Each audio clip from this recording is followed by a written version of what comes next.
Welcome to the podcast where you talk about everything hidden in the shadows.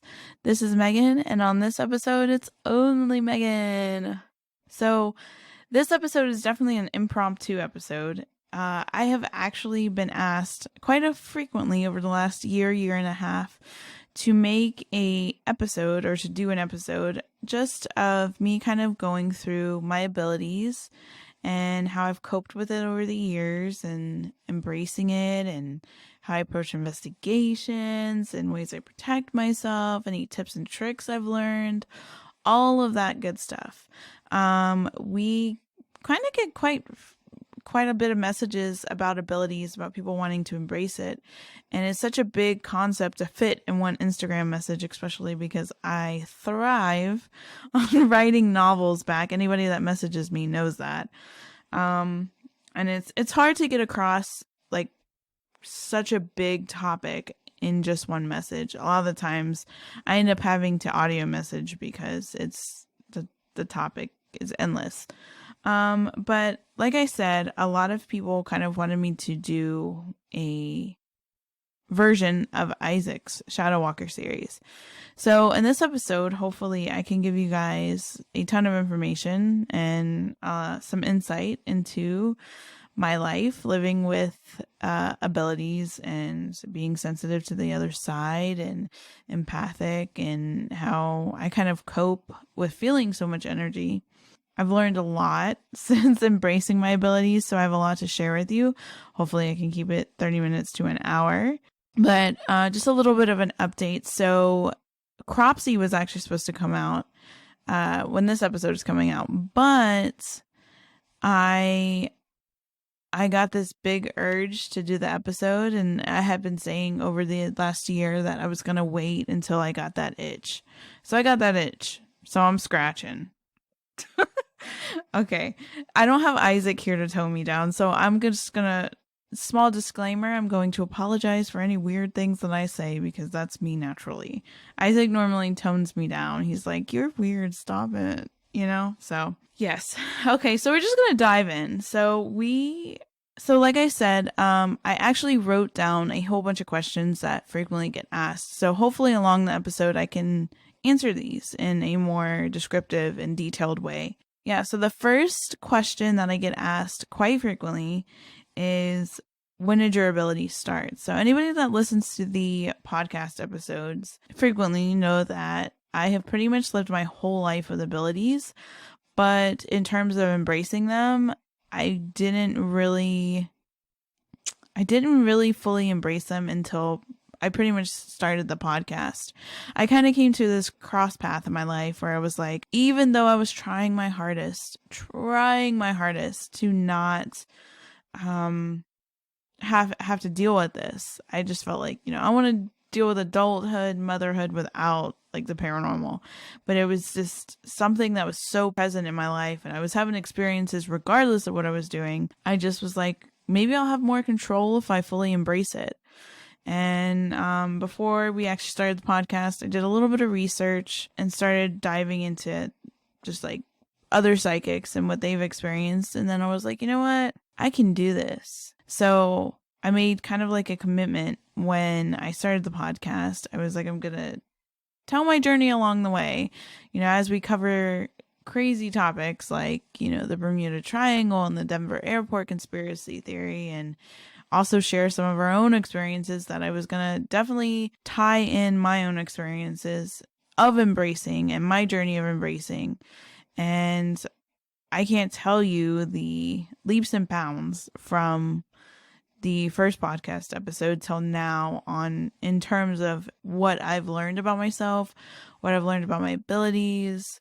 And in the end, I'm truly happy that I did that. I feel like I have a way more control. I'm able to help people more so now than before. It was just kind of like these people were like knocking on my door saying like, "Hey, we need some help on the other side." And I was just kind of like, "I'm not answering the door. Like, leave me alone."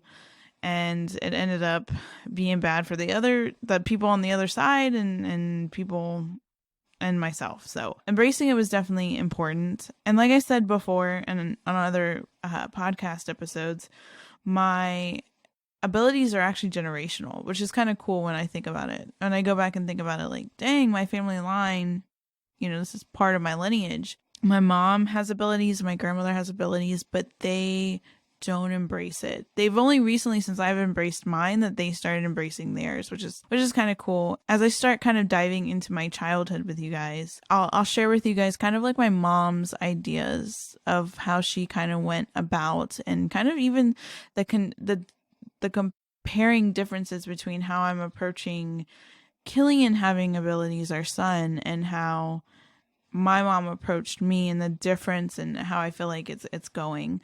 So like I said, when I was a kid, I would see shadow figures. I would see good, dark. I would see just like everything, like hear whispering.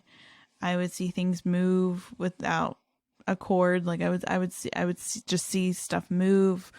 A lot of things came to me like when I was falling asleep, which is still accurate to this day. It still happens that way. My mom was definitely one of those people that tried to get me to sleep in my own room, but I would always end up running into my mom's room in the middle of the night because I would see something or someone would be talking to me. And I feel like my mom truly did not know what to do because she was scared of her own stuff. And yet I'm coming in there like, hey, there's a man in my room, Mom. I don't know who it is. And she's like, what are you talking about? Like it. And as a mom, I know like it's scary. When your kid comes and says like, hey, there's something scary. And one thing I definitely want to talk about in terms of like kids in the paranormal, and I think I brushed on this on the actual kids in the paranormal episode, is that I feel like kids, or I have this theory that kids kind of start out where because that concept where they say like kids see things regardless, and I believe that. But if they have abilities, I mean I believe kids can have abilities as well, like psychic abilities. So I have this theory that I don't even know if it's an actual thing.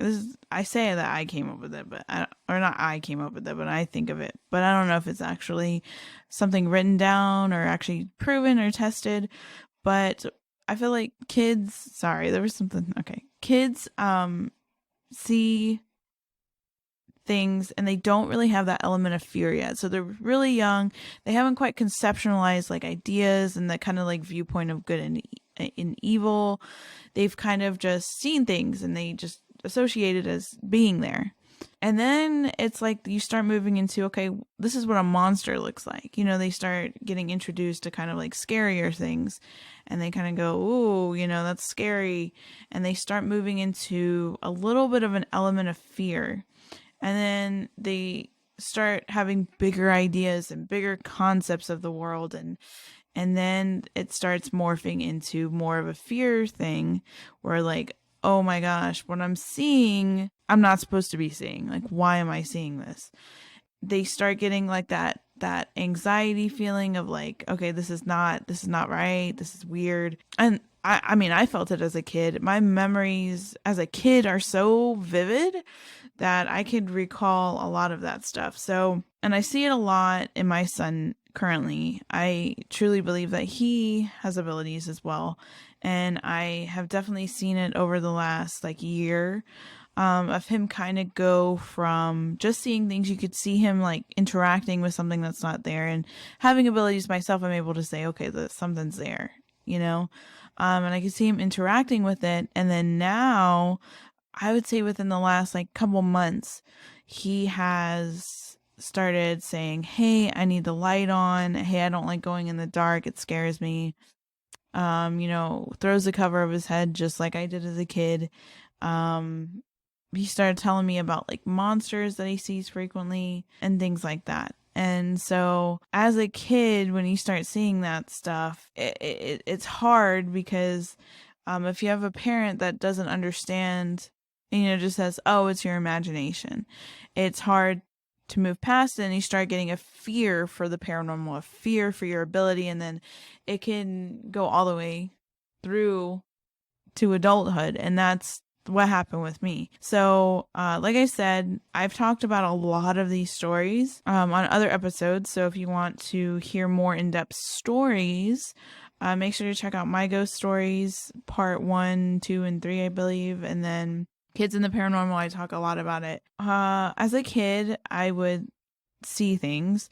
One obvious thing that I always talk about is like I had an experience with the Hat Man as a kid, the typical brim-hatted shadow entity that a lot of people have seen around the world. I've seen him. I've seen this little girl that would sit on my bed and tell me over and over again how she died. And at that point, like I felt the fear element, like when I was seeing the whole Hat Man, and I felt the fear element, but it wasn't, I was still like okay to talk to them. It wasn't until a little bit later, I had to be like maybe 5 years old. And it wasn't until like maybe I was 7, 8, maybe even 9 that I started getting like, hey, I don't like it. You know, it's like when you start getting the chills and stuff like that. So with my mom, when we would move place to place, my mom and dad they were always moving. So always a new place to kind of adapt. I never had like a steady place where I could feel things out. Like it was always somewhere different. So I was always feeling new energies, new spirits, that kind of thing. I think the worst thing with abilities is that, especially when you have them as a kid, is that moment that you see something and you run to your parents' bedroom and you're like, mom, wake up. I'm scared. There's something in my room. And they go, oh, it's just your imagination. Go back to sleep. It's okay. Don't worry about it. That is the worst feeling in the world. Worst. But at the same time, I don't per se blame the parents, because especially if they don't have abilities and they can't see and they don't know, it's hard. For me, I learned to cope with it by hiding under the covers and the blankets. And sometimes I'd squeeze my eyes closed so tight, that I wouldn't see anything. But then I'd start feeling things like a lot. Think about it. When I was a kid, I would get touched, like physically touched by spirits a lot. And I was not a fan of it. As a teenager, I would see a lot of things. The biggest problem, I think, as a teenager, like it wasn't even the paranormal aspect of having abilities. It was the empathicness, I think. So I could say that I'm definitely empathic. I feel people's energy really quick, especially some of my strongest abilities source in the present versus going to the other side. Like I can go to the other side and see and feel and hear and all that stuff, but when it comes to present people, like getting impressions of people, if their intent is good or bad, picking up on people currently, remote viewing in the present, like those abilities are really, really strong with me. So when I go to a place where there's a lot of people, it is a lot. And one of those places was school for me. I got bullied a lot. I mean, random people would just go after me for no reason. And so school was very, very hard for me. And I was at a point where I'd have to go 8 hours to a place where I would feel everybody's energy. It was to a point where I would have to run to the bathroom and stay in the bathroom for multiple periods of class because I just couldn't take it. And I begged my mom to homeschool me, but she didn't quite understand the whole feeling and all that stuff. So that ended up not happening. Plus homeschooling wasn't like how it is now, where tons of resources and stuff like that. As a kid, it's funny because I look back at memories and my mom and how she would cope with her abilities. As a kid, I didn't quite understand, but now as a mom myself and as an adult, I realized that she herself was trying to cope with her abilities and didn't know how. One thing she would do, and I always laugh, and we always joke with her about it, but she would always get the feeling that somebody was breaking into the house. And that's what she would cough it up to be. It was more than likely paranormal activity, but she would cough it up as like, oh my God, someone's breaking into the house. And to deal with her fear, I feel like she felt because she was a mom, she couldn't have that fear. So she would do random things to kind of cover it up. Like we had this beach house we lived in. We didn't own it. It was a rented unit townhouse thing. And it definitely had a lot of activity, definitely weird, just weird vibes. Not anything super bad, but like just weird. And it was like a constant flow of energy in there. It was to a point where she was waking up at 3 o'clock every night, every night. And of course, I was never asleep. A lot of the times when I was a kid too, I would sleep during the day, stay up at night, which is a lot of what my son does. And she would get me up. It had to be like between 4 and 5, and it was enough time for us to like get ready. And she would wake us up, and she would go, I'm hearing things. I don't think being in the house is safe right now. Uh, why don't we go to the beach, walk to the, because it was literally down the street, and we'll watch the sunrise come up. And she would do that repeatedly and repeatedly. And then we lived in another location where we didn't have the beach. So she would wake me up in the middle of the night to make scrambled eggs.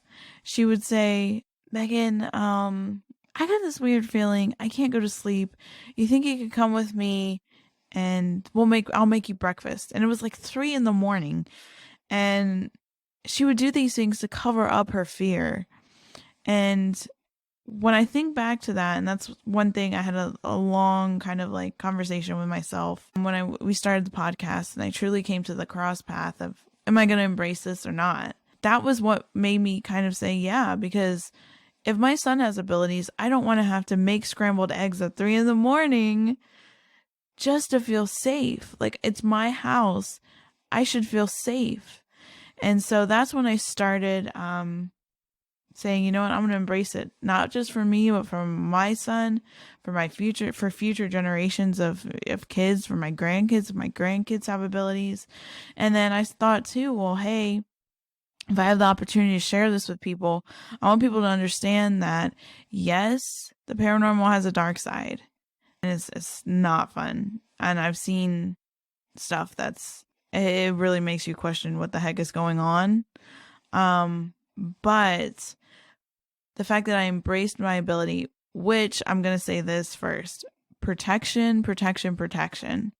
You don't want to start embracing your abilities without protection and meditation. And that's, to me, always the first 2 steps I tell people. You have to get your meditation down, because you're not going to get clear messages when your mind is going all over the place. And then obviously protection, because you want to keep the darker things away, or at least at bay. You don't want them kind of like tiptoeing. And I noticed, like, when you first start tiptoeing in there, yeah, you do have some things that kind of start tiptoeing, like, hey, she's digging into her abilities. Let me see what I can mess up with her, you know? So it is important in protection, and find what protection resonates with you. And that's another thing, anybody that's listening that wants to embrace their abilities, always do what resonates with you. Don't have somebody tell you what you should be doing. That's your journey. That's your abilities. Research and asking people and asking for advice is extremely important. That's how I learned what I've learned over the last year, 2 years. Definitely getting mentors, but doing what's right for you. Like, what's right for me as a psychic in terms of protection might be different from somebody else. Or Mike, who I consider a mentor on our team, on our paranormal team, I get a lot of advice from him. He's been dealing with abilities for a very long time. He had near-death experiences, so he's been to the other side. He knows a lot. He has a lot of great insight. His protection might be a little bit different than mine. Everybody has their own kind of thing that makes them feel safe. And the most important protection against anything dark is having faith in your protection, having faith in yourself to protect, and having faith in your instruments to protect you. Tools, which it might be, some people it's protection runes. Some people, they might find safety in salting their house. They might find safety in religious symbols. They might find Michael medallions, Archangel Michael medallions, and different archangels and stuff like that. Depending on your religion, there's no right or wrong way to protect yourself, just as long as you're doing it. That's what I interpret from everything that I've learned. But yeah, so that's kind of what got me on the path. It's kind of answered 2 questions in one, but kind of got me on the path to embracing my abilities.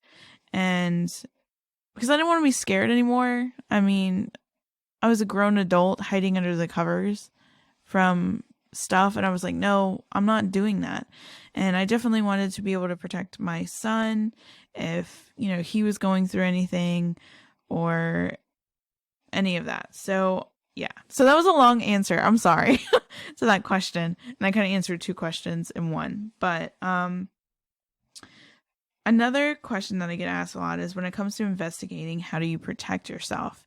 So for me, again, this is personal to me, but I do have a lot of crystals that I wear. During the winter time, it sounds so funny, but I actually keep crystals in my boots that I wear. On investigation, I have little pockets in my boots, and I keep grounding crystals in my boot pocket. It's one of those ones that has like the side pocket inside of the boot, and I keep grounding crystals. I have protection oils that I put on my wrist that felt right, so I put it on my wrist. Protecting wise too, I always make sure to cleanse myself before an investigation and after. I think that is important because I mean, anybody can get things attached, and we're lucky that we have Isaac with his ability to be able to remove things quick. I mean, I'm lucky to have him in the house, but at the same time, you want to make sure yourself is protected. And I do wear a kind of huge tourmaline piece. Tourmaline has never steered me wrong, so I always take tourmaline with me. Occasionally will wear a Archangel Michael medallion. I've also kind of learned a little bit runes especially at the very beginning resonated a lot with me, so I actually sometimes apply protection runes to myself to wear on myself, so that helps me out.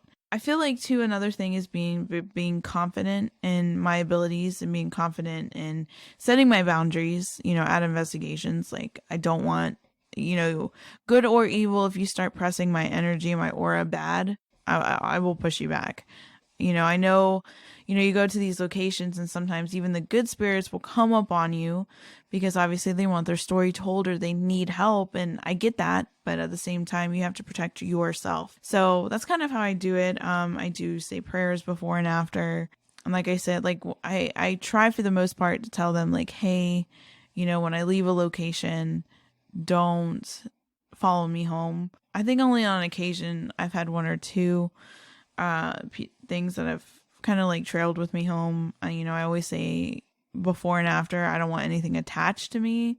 So anything, they don't have I don't want you to attach to me, like stay off my energy, like stand back. That's just how I operate. Like I said, other psychics might agree, disagree, but that's kind of like mine. And for those listening that want protection, make sure to do what resonates with you, and you'll know when it resonates with you because it's like almost like a butterfly feeling when something seems like it's fitting. And so make sure you kind of go off of that if you're trying to find protection and go. Like I said, salting with protection herbs and stuff like that is really significant to me. I like using salt to cleanse the house. Another question that I get asked a lot is, do I ever get overwhelmed by energy? And the answer is yes. So when we didn't start paranormal investigating until we started the podcast in 2020, like July, and we didn't actually start investigating till March of 2021. And that was when I fully kind of got like we would have stuff come to the house, but it was only when I started paranormal investigating, I really started understanding how much energy can be at a location. I don't get so much overwhelmed anymore. I've kind of created my own little way of kind of organizing the energy. So like when I go to a location, I do a little bit of a pushback if I'm getting bombarded. Cause I found out when I'm having too many things channel through, it sounds so weird, but I get like, it feels like my back is going to break. Like it's definitely a lot of pressure on my back. And then there's another feeling that's similar to that I get when I'm getting psychically attacked, which is a whole nother nutshell. Maybe I could do a part 2 where I go into like good and bad things that happen at locations, I guess. But emotionally, sometimes I get overloaded in terms of, depending on how an entity wants to get their message across. Sometimes they will actually show you and make you feel what they felt. And there was at a most recent location that we investigated, there was a guy that he was overworked. He was he was a slave, and it was a horrible feeling, and it was not a fun feeling to feel. And I felt that the entire time we were there, like from beginning to end. It just felt I felt like I had really bad, like, sun blisters, I guess you could call them, or like open wounds too on my back. It was really, really bad. And that is one part of my ability that happens. Sometimes that happens. I don't get that all the time, but sometimes I'll get where a spirit will kind of like channel me and make me feel what they felt. Sometimes I'll get where they just straight up tell me like answers and stuff like that to questions, or my guides kind of will chime in and talk to them and then like relay the message. There was only one time Isaac was pulling at a location, and it was very dark in the lower area of the location, and I had this insane idea because I don't know what I was anticipating doing with this, but I basically put my hand on Isaac, which was the receiving hand, because right is normally for anybody that like that's aside from Isaac's ability that deals with like energy with their hands, the right is normally receiving and the left is like pushing out, from what I've been told. And so I put my hand on him, and I could feel not only the energy that he was pulling, but the energy of it was everything. Like I could feel like everything just lifting and stuff moving, and it was so much energy.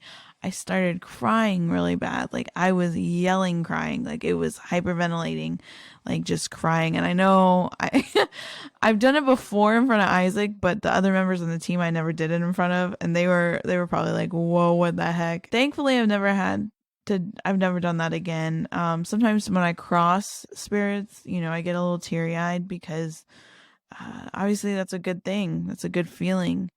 And when you feel that, it's unlike anything else, you truly are helping somebody. So that's always, in terms of bad, I've never really, I don't think, I feel like my spirit guides do a pretty good thing of keeping things back.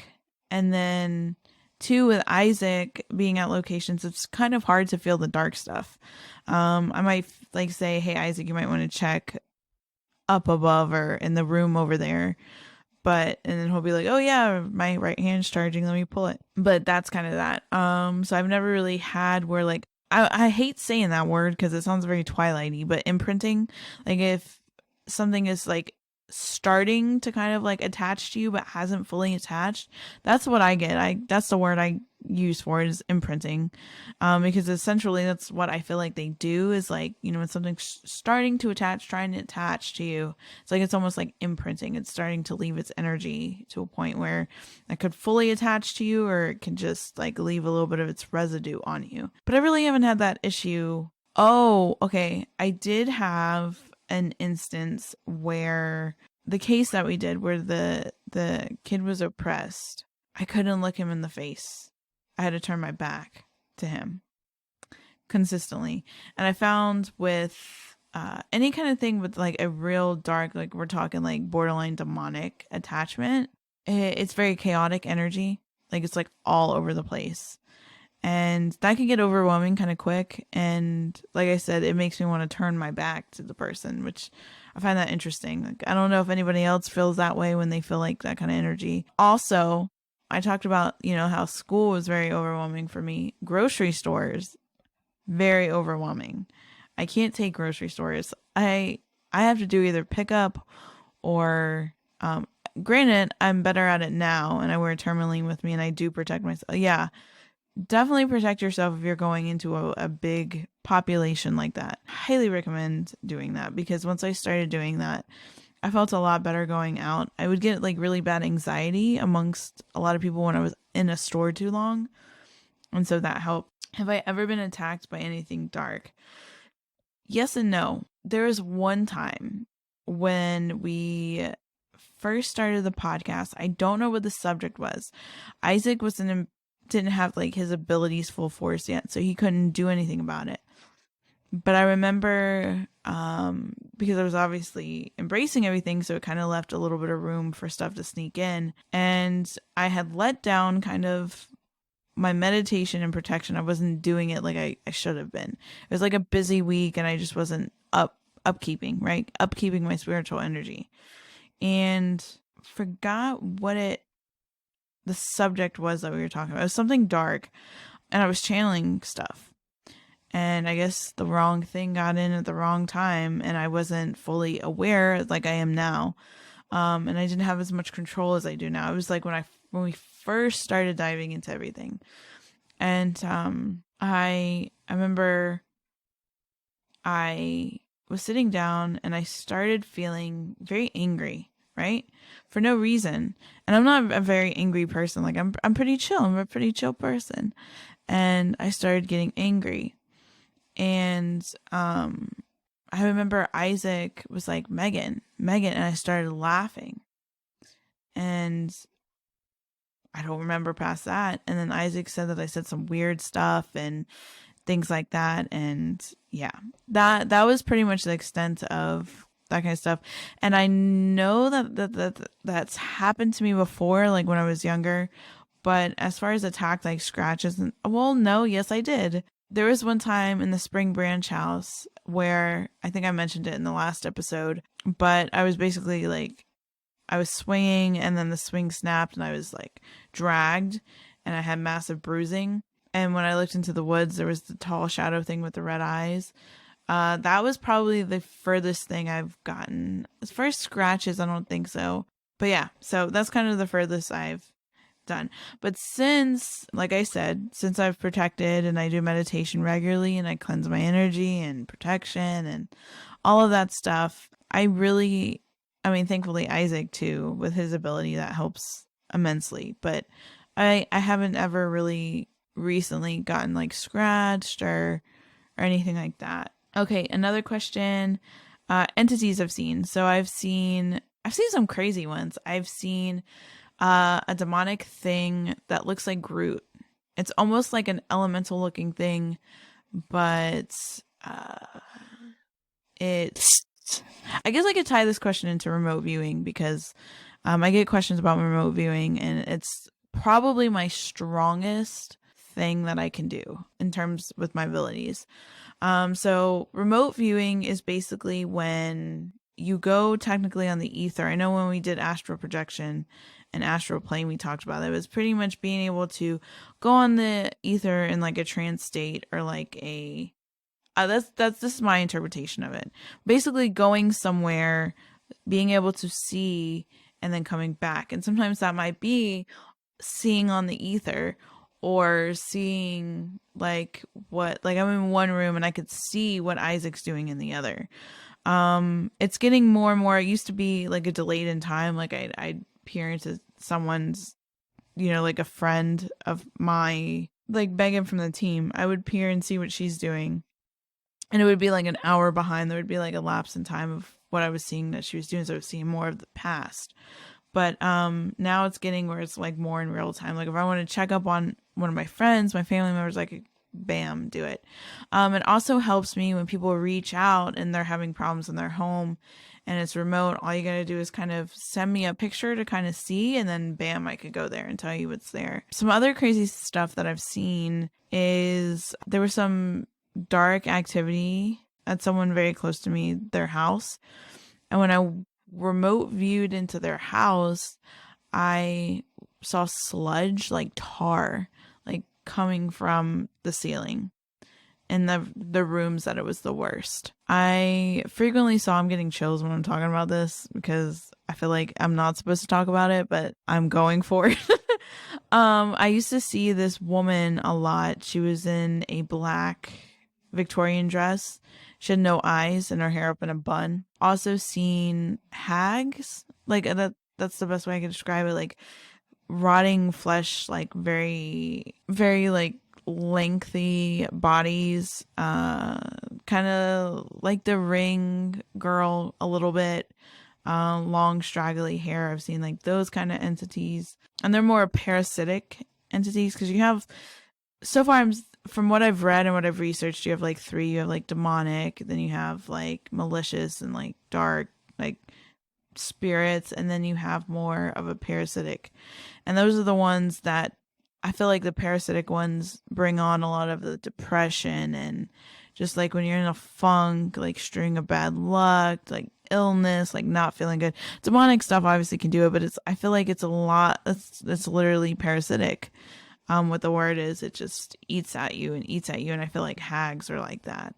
A lot of times they're accompanied with shadow people. There's even talk that sometimes I've seen articles talking about like the Hat Man, the hag, and shadow people are all connected, kind of.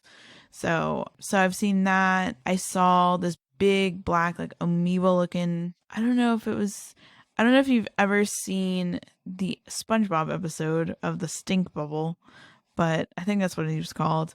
But that's what he looked like, but it was black and it was like amoeba looking and it was like moving. And it had like the smile of I always go cashmere cat, but it's a Cheshire cat. And it had the same teeth, which kind of freaks me out about the whole Smile movie. It doesn't really look like that great of a horror movie. A lot of jump scares. Sorry, there's some stuff going on in the room, so I'm trying not to tune into it. But yeah, so the smile that, they keep painting the people to have, I've seen a dark entity that has that same kind of smile. And so that's creepy. I think that's it. I mean, I've seen like shadow things of all shapes and sizes, dark looking black shadow things with red eyes. Okay, one thing that Isaac took from a location, because the object that he puts everything in, I don't tune into that. Like I don't. But there was one time where I literally was hearing stuff from the object. I guess I accidentally channeled, which anybody that knows the podcast or hears the podcast regularly knows that I channel a lot, and I haven't really been able to find a way to just like stop it. And sometimes I channel things that I don't mean to channel. And it was this Salem, it looked like a Salem's Lot vampire, like the vampire from the Salem's Lot. It looked like that guy. So I've seen like all different types, and all of them gave me different vibes. So I mean, all dark but different energy. So that is that. So another question is, how did your mom and dad feel? And like I said before, my mom is very, she found ways to kind of hide her fear from her abilities. She's very, go back to sleep. Sometimes she would let me sleep in her room. Always kind of, she was like, I knew a part of me believed that she believed, and she never made me feel like I was crazy or anything like that. It was like something she didn't want to deal with, which I love my mom. I'm extremely close with my mom. I had a really kind of like interesting childhood. It was never really boring, but I felt like she dealt with a lot in terms of her abilities that she didn't. But yeah, my dad, so I felt like he's interested in the paranormal. Like he would watch like Ghost Adventures and Ghost Hunters and stuff like that. But having someone that does stuff like the psychic stuff so close to him, I don't think he really believes in it. He's very a skeptic believer, I guess you can call it. He's always trying to find the logical way of things, this is cool, but he's not my number one choice to go to if I if I get messages or anything like that. So that was kind of his. Plus, my parents, they kind of had their own, I guess, adult problems growing up, so they didn't want to add kind of like the psychic stuff with me. And so it was something that kind of, I wasn't totally like shunned, but I didn't know how to deal with the fear element, so I kind of just let it sit and kind of like blocked it away. I never really felt like I was crazy or anything like that. I just something I didn't want to deal with at the time. So things that I did that I used as protection as a kid. Funny enough, I actually carried a bottle of holy water with me as a kid. My grandmother, extremely Catholic, and I one day asked her for holy water. And I was like, can I keep just a vial of it by my bed?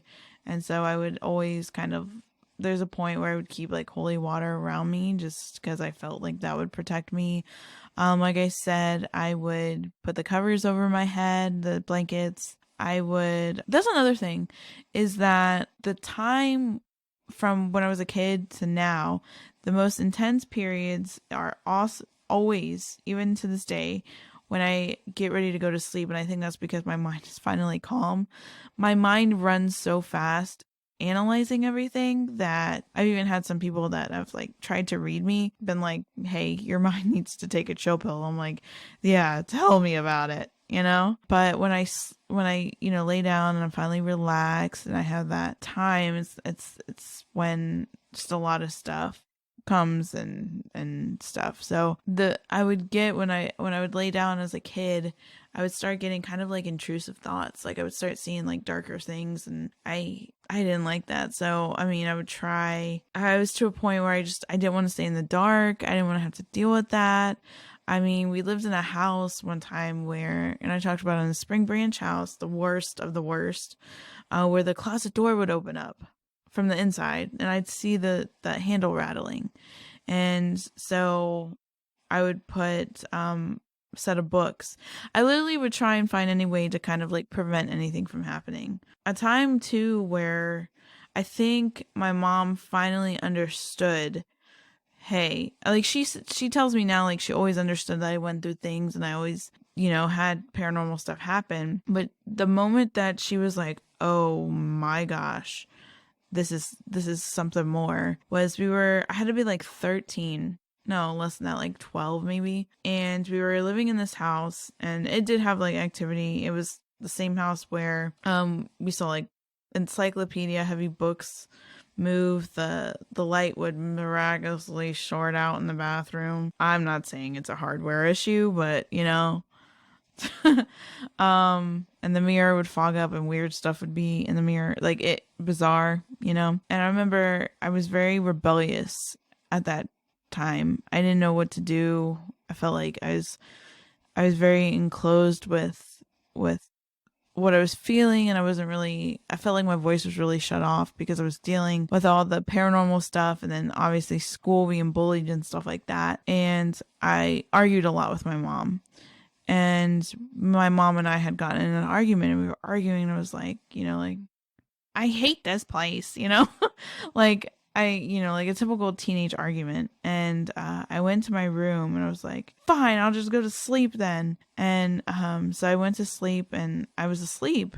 And my mom comes in, she goes, and I'm sick and tired of you throwing your stuff in your room. And I looked over to her, I was like, huh? And she was like, weren't you throwing things in here? I heard you slamming things. I was like, well, no, because I've been asleep this whole time. She looked at me and the fear in her face, like she knew something. And after that, she kind of was more open to what I was feeling and stuff. But yeah, that was an intense time. Yeah, so always like right before I would go to sleep, I guess the stillness, the calmness, all of that kind of happens. And I have, like I said in previous episodes, dreams are another big thing. I would say remote viewing, channeling people, and then probably dream stuff. I get a lot of premonition dreams. I've had instances where I could feel myself getting slammed back into my body. Definitely stuff like that. Very conscious of my dreams. I get a lot of messages that way. A good example is a kind of cool example. It wasn't scary, but I had a dream. It's weird, but it makes sense. I had a dream my mom was cutting chicken cutlets, right? Which is in my family like a delicacy. Like we have chicken cutlets repeatedly because my family is Italian and chicken cutlets are just a thing. And so my mom was cutting the chicken cutlet, and then she goes, Megan, come over here. And then so in the dream, I go over and I start cutting the chicken cutlets. And then I see my sister, she comes over and she in real life was living in another state, and she had come over to visit, and she goes, "Oh my gosh, what are you making?" And I said, "Chicken cutlets. You want it?" And she's like, "Yeah." And I start feeding her like chicken cutlets, and I keep feeding her and feeding her like chicken cutlets. She keeps eating chicken cutlets. And I didn't understand that. I thought that was weird. I was like, what is that supposed to mean? Long story short, I found out that chicken represents fertility. And my mom passing me the chicken cutlet, which is technically chicken, but like how our family, like because our lineage is Italian, so chicken cutlet is, significant to our lineage. And so she handed me the chicken cutlets, which is, I was the first one to get pregnant in our family. Our son is like the first in the, I forgot whatever the generation is, but of my mom. And so then I handed my sister because she was the next one to get pregnant. She got pregnant. I think it was like a week after I had that dream that she said she got pregnant.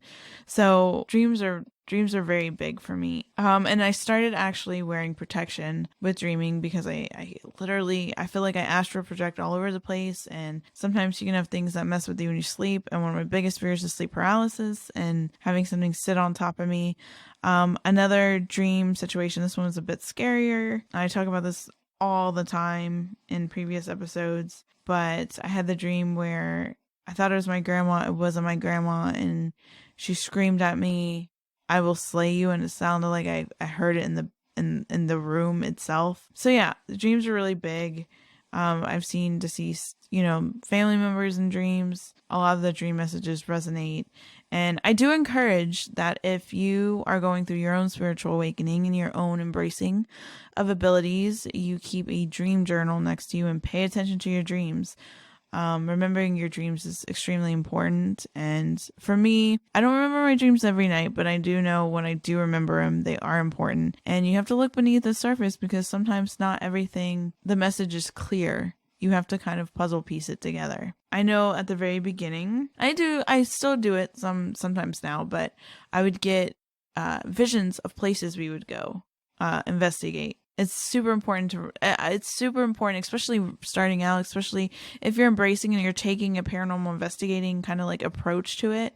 That's something that you're doing as a hobby or something that you want to do.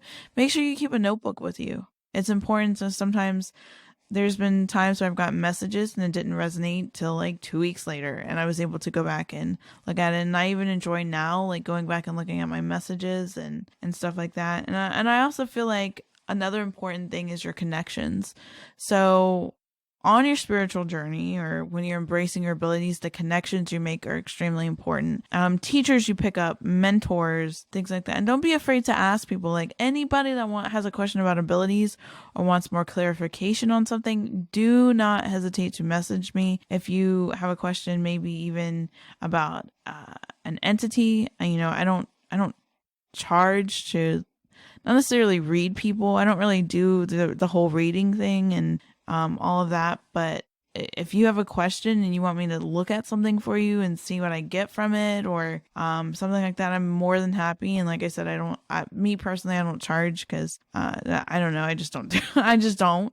So if anybody out there wants any help or questions, don't feel free to message. Either you could I have a separate page aside from Hidden in the Shadows that is more of my like personal professional page, I guess I should say. You can message me on there. You can message me on the Hidden in the Shadows podcast and all. I'm normally the one that handles social media, so I will answer that. And also another thing that I always get asked about is I always talk about music. For me, and like this kind of ties in with meditation a little bit. How I started meditation is obviously I wanted to meet my spirit guides. That's a big thing. They're kind of like your bodyguards mixed in with your kind of like your guides, kind of showing you on what path to take. Obviously guides in the name, so it makes sense. But your spirit guides are definitely important, and it's definitely one of the first steps. So protection and then meditation with meeting your spirit guides, I feel like is important. And some people, they have 3, some people they have 2. Sometimes the spirit guides come in and out of different periods of life. Like I have one specific guide that stood with me even when I was a kid. I remember seeing him. So definitely recommend going on YouTube and just Googling Meet with Your Spirit Guides, I believe it is. I think I might actually link it in our link tree so you guys can have a direct link if you guys want to start that out. I would start there and then kind of go into different meditations. For me, sometimes it's just music. Just music that works. Not even the meditation music. I mean, the meditation music helps. I notice with myself, binaural beats or I always say it wrong. I say words wrong, I'm sorry. Beats that help me out a lot. I think in 2 I've heard not white noise but brown noise. It helps me a lot too. It helps me calm myself because like I said, I do have think about everything. I worry a lot on things. So I tend to constantly go. And then obviously with protection, keeping up a routine as far as cleansing your own energy. And I feel like that's important when you go on investigations. Because you don't want to bring anything back because, you're kind of going to a place and kind of looking to connect and looking to see what's on the other side. So you just got to be careful with what you bring back. And like I said, we're fortunate to have Isaac and even Mike can push back a little bit on stuff, and it makes it easier at locations because I'm not worried about feeling like I'm going to throw up from energy overload in terms of something dark. I've known some psychics that have had that issue. I talked to a psychic that actually throws up because of dark stuff. And so if there's a dark entity there, what? So, I mean, don't want that. So, like I said, it's a good thing that Isaac's around. It helps me concentrate more on helping anybody that needs to cross. And that's one thing too, for me, one of my personal things is I am huge on free will. I feel like us as humans, that's one thing that we're given is free will and making our own kind of decisions. And a lot of the times too, spirit doesn't want to cross. If it wants to stay there, then I don't make it cross. You can't make somebody cross. You just can't. I don't believe in it. I don't think that you can, because that's someone else's judgment. That's someone else's. I did find an interesting article recently that I thought I'd share this little tidbit with you guys before I end the episode, because I'm talking and I'm rambling and I know you guys are probably like, oh my God, in the episode. But I found out reasons why spirits tend to stay behind, which is kind of like something that I've already kind of conjured in my head, kind of already knew from talking to people, but I thought it was interesting and I thought I'd kind of like share it with you guys. And I love to research about like the other side. And that's the thing is like literally be a sponge. Soak up as much information, talk to as many people as you can. Like I said, connections are so important, especially when you're embracing your abilities and going forward. Some of my best friends started out as just people asking questions on the podcast, and then they ended up being my best friends. So funny enough, one of the things that I found it was a guy, he's a shaman, and he's super trained in removing negative entities from people. And one of the things, articles, he talks about ideas or reasons why spirits may not cross. I found it super interesting, so I wanted to share it with you guys. Confusion, fear of the unknown, what's on the other side, obviously unfinished business, revenge, fear-based religious beliefs, so fear of being sent to hell or being judged, too much attachment to their physical body or the physical realm, the inability to let go of themselves or this world, and obviously to watch over family and friends. So those are reasons why they believe, or they've researched over the 19 years that he has been doing this, reasons why spirits stayed behind. And that's also resonated with me because I feel like a lot of that I've witnessed at locations. So just in case anybody's embracing their abilities out there and is trying to help spirits at locations or trying to figure out some stuff, that's an interesting blurb, I should say, that was actually written down that makes sense of why spirits. I know personally with me, after reading that, I'm going to try and take that and figure out at locations which one of those and see if I can help anybody from that move forward. Crossing people over, real quick before we I end the episode. Crossing people over is definitely something that's definitely, I hate saying this, but it's the truth. It's a magical feeling. You get a very like blissful feeling from it. Very butterfly, like warm hug all over you, like that kind of feeling. I remember the first person I ever crossed, I ended up crying. Yeah, I felt so, it was a kid spirit. And weeks before we went to this investigation, I had visions of reading to this kid, and I was like, oh wow. And we go, and it was at the Webb Memorial Library. I've talked about it a couple times on the different episodes. I immediately got pulled into the kids' room, and I was like, you know what? I'm just gonna go with it. I'm gonna go with this vision. And so I asked anybody, hey, any kids here that would like me to read to them? I'm a mom. I have a son.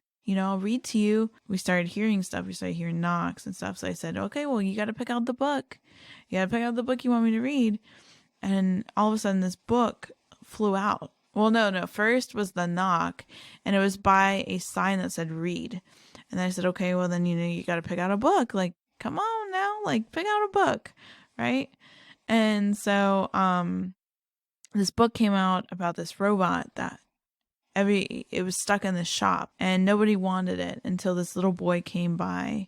And at the end of the story, the boy, the robot's like, I finally found a home. And I was reading to this little boy, and I could feel like the little boy presence. He was kind of like hopping around. And as soon as we got to the end, and it was like, finally found a home, I felt just like a burst of emotion. And I had never read this book. I had no clue that this was the ending. The spirit box went off, and it said light angel. And you could feel like the lift of him like leaving. Yeah. And it was insane. I remember I cried because it resonated with the little boy, like the robot not being able to find. And it's crazy how stuff like that happens. And that's kind of the cool part of embracing your abilities, and something that I enjoy a lot. In terms of giving people readings and stuff like that, I feel like everybody has their own kind of like path that they take their abilities with. And for me, I don't think the path is for me to like give readings, like past life readings and stuff like that. Like if somebody asks me, I'll tell you like what I get. I have no, if you feel like you need something, I'll tell you. But I just feel like my path is different. So yeah, I'm not quite sure exactly what that path is yet. I guess I will figure it out the more we investigate, which I'm excited to do. And if you guys want a mini series about me specifically talking about like my abilities and my journeys as we're investigating and stuff like that, hopefully we're going to do some videos. I'm hoping, since everybody kind of on our team has some sort of ability in some way, shape, or form, hopefully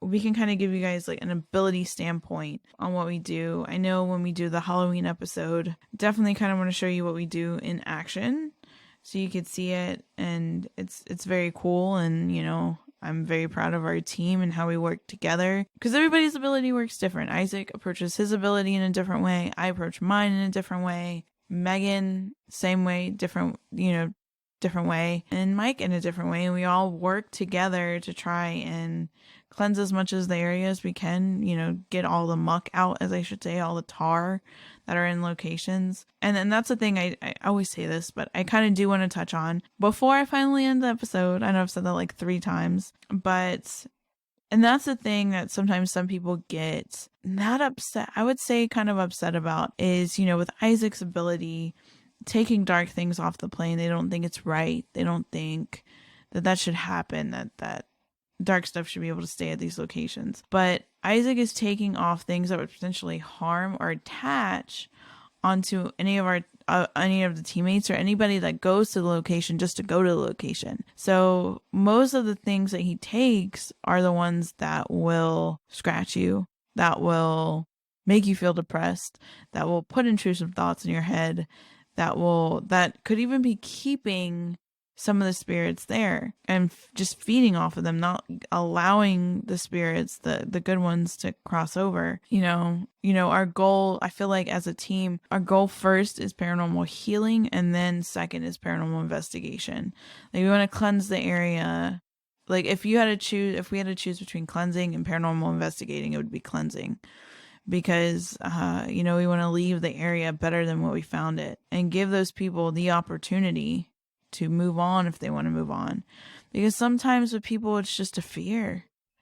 You know, a lot of things it's fear based, and once you get past that fear, it's a whole new world. You just gotta barrel through it to the end, and some of those people just want their stories told, and I hope that gives you guys a little bit of insight into my thinkings and how I kind of approach my abilities. I know this was a long episode, longer than I anticipated, but apparently I like to talk. And once I got my feet wet by myself, I, started taking off. So, so I hope you guys listening, find some comfort in what I'm saying and stuff. And if you want me to make more of these where I talk more about my abilities, and if there's a specific subject that you want me to talk about, like maybe just on remote viewing or just on clairaudience or just on dark attachments or stuff like that, I'd be more than happy to do it. Like I said, this has been like a year trying to make this, and I've had multiple people message me and say like, hey, can you do that, but it just didn't feel like the right time. I know I've mentioned it even about starting a series called the Awaken series where I dive into this more, but it just didn't feel like the right time for whatever reason. And tonight, out of all nights, it just felt right. So I went with it. But as always, you guys can message us if you have any paranormal questions, if you have any paranormal problems that you need some clarification on, if you have any questions about abilities, if you want to even tell us your paranormal experiences. I like hearing experiences from people. I know one thing that we're going to try and incorporate towards the end of the year into the new year is we're trying to gather enough experience stories of different things, but that are similar, so that we can put episodes together that group specific paranormal encounters. Like I've got a handful of paranormal encounters that happened. Like these people would hear ice cream truck sounds or like carousel sounds, and then something paranormal would happen, which I found that interesting. And, one of our goals when we started the podcast was to create a safe space for people to talk about these things, and then also to kind of bring what's hidden in the shadows into the light, so that, it's more talked about and more accepted and more out there. So that's something we're kind of looking forward to and kind of going to do. So yeah, if you experience, we did set up something. I will put the link in our bio and our link tree so you can click it, but you can actually voice message your paranormal experiences to us. So leave us a voice message if you prefer that. And if you want, we can even play it on an episode. So yeah, and you can always stay anonymous. Like we have some people that want to stay anonymous, and that is totally fine. And yeah, so our schedule is actually, when you guys are hearing this, I'll have an updated schedule on Instagram, but we had to switch some things around. We also had to switch the location of our Halloween episode, so that's always fun. So we're having a little bit of a hectic October, but that's okay.